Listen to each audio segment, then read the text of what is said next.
E chegamos no resumo da unidade Autogestão e Realização. Nós tivemos 4 aulas nessa unidade: o caminho para o self ideal, o jeito positivo de ver a vida, temas fundamentais para a autogestão e fazendo acontecer.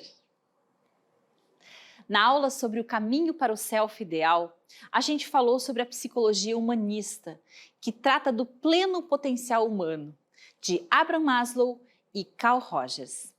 A gente também falou sobre as bases para a autogestão, variáveis para o comportamento e o exercício do sentir e do pensar conjuntamente para promover o eu ideal. Então, na psicologia humanista, especialmente na fala de Carl Rogers, a gente entende que existe um eu real que está lidando com a situação e um eu ideal, aquele que a gente imagina ser. E que a congruência é quando a gente tem o eu ideal e o eu real muito próximos, muito juntos, né? Ou seja, a gente se torna a nossa própria pessoa referência. É importante que esta avaliação de si mesmo seja um ato contínuo, porque assim a gente vai conseguindo lapidar as nossas competências, as nossas habilidades e a nossa percepção de realidade. Nós mudamos enquanto estamos aprendendo. Nós mudamos enquanto estamos evoluindo. Essa máxima do Sócrates, atribuída também ao oráculo de Delfos, no início lá do tempo da civilização grega, do templo de Apolo, conhece-te a ti mesmo, como uma coisa extremamente importante. Inclusive Sócrates dizia, a vida não refletida não vale a pena ser vivida. Então refletir sobre nós mesmos é, em última análise, refletir sobre a própria vida.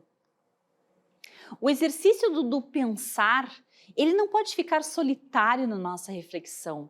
É importante para o aprendizado emocional que a gente entenda as nossas experiências e que a gente possa colaborar de processamento cognitivo e processamento emocional.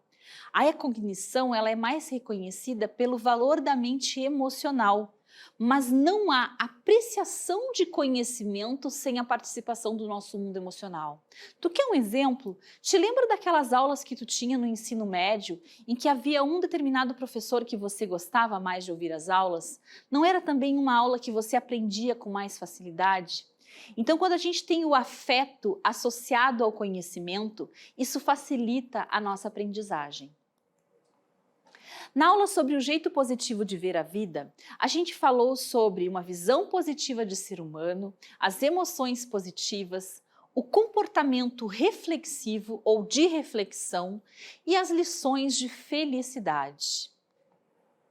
No livro Aprenda a Ser Otimista, como o próprio nome diz, Martin Seligman diz que a gente pode aprender a ver o melhor na vida, a esperar o melhor das situações. O otimista não é uma pessoa de óculos cor-de-rosa. Ela apenas entende que a realidade, por mais dura que pareça, sempre tem algo de bom por trás ou uma possibilidade de aprendizagem. Ainda, o positivo, aquele otimista, ele consegue entender que as nossas emoções positivas produzem experiências positivas, levando a gente àquilo que é chamado de espiral das emoções positivas, em que experiências geram emoções e emoções geram experiências. Sobre o comportamento reflexivo, é importante a gente lembrar que a gente pode sair da reação automática para a ação intencional. E o espaço entre uma e outro muitas vezes é uma pausa. Então, para você poder ter um comportamento intencional, você precisa pausar antes de agir.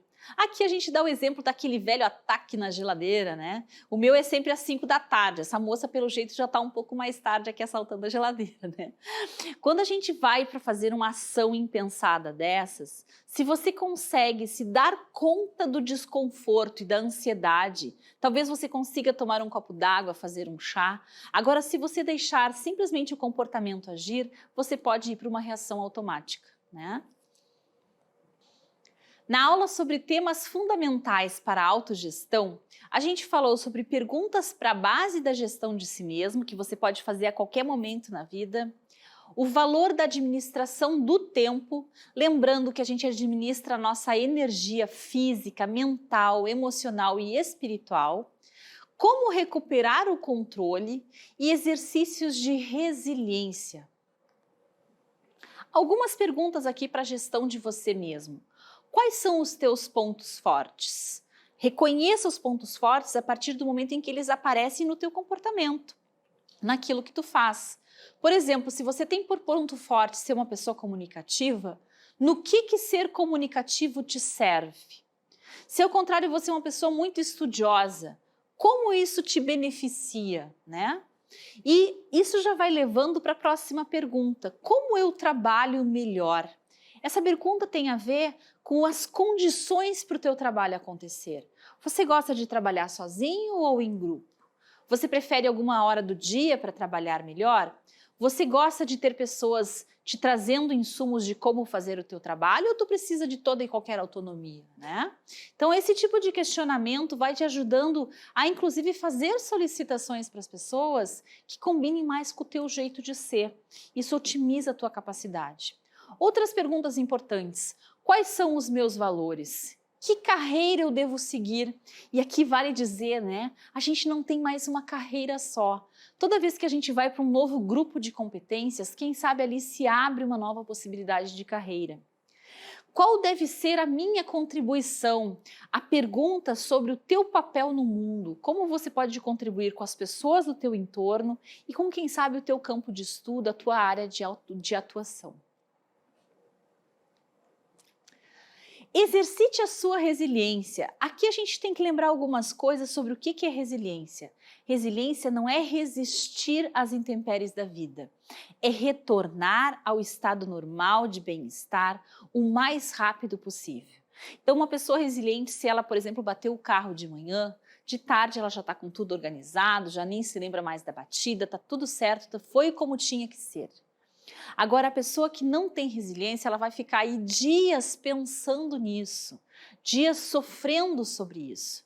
Então, resiliência tem a ver com abrir mão das emoções negativas, conseguir se desprender delas, deram o recado delas, mas você já saiu daquele mal-estar que elas causam e mais rapidamente se apropriar e conseguir ter contato constante com emoções positivas. Na aula sobre Fazendo Acontecer, a gente falou sobre o valor de cada escolha, elementos do bem-estar, relacionamentos positivos e motivação como base para a realização. Lembrando aqui os elementos do bem-estar para o Seligman, são 5. Emoção positiva, engajamento, sentido, realização e relacionamentos positivos. Falando brevemente sobre cada um deles. Emoção positiva tem a ver com aquela espiral que a gente havia falado antes, de eu ter experiências que me levam a me sentir bem e eu cultivar essas emoções do sentir bem. Alguns exemplos de emoções positivas: gratidão, orgulho, esperança, amor, bondade. Às vezes elas se confundem inclusive com virtudes humanas, mas de ser uma emoção para ser uma virtude tem a ver com se ela é situacional ou não.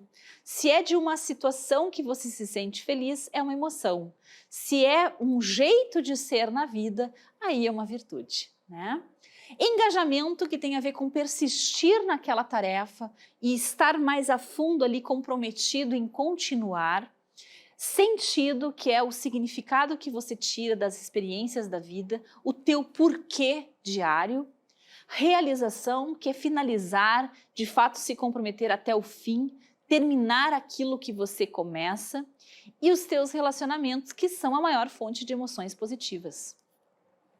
E a gente tem a motivação como base da nossa realização. Quando a gente está motivado, o nosso comportamento é direcionado, é energizado. A gente não precisa de esforço para fazer aquilo que a gente quer, porque é como se a gente tivesse fundido com a tarefa. A gente é a própria tarefa. Eu dou o exemplo da organização do roupeiro. Se você tem um roupeiro para arrumar, não adianta nada você imaginar como arrumar o seu roupeiro. O que realmente funciona é ir lá, colocar todas as roupas na cama e começar a fazer ou a organização delas por categorias ou já ir direcionando elas para o roupeiro. Ou seja, a ação gera a motivação. Quanto mais a gente realiza, mais motivado a gente fica.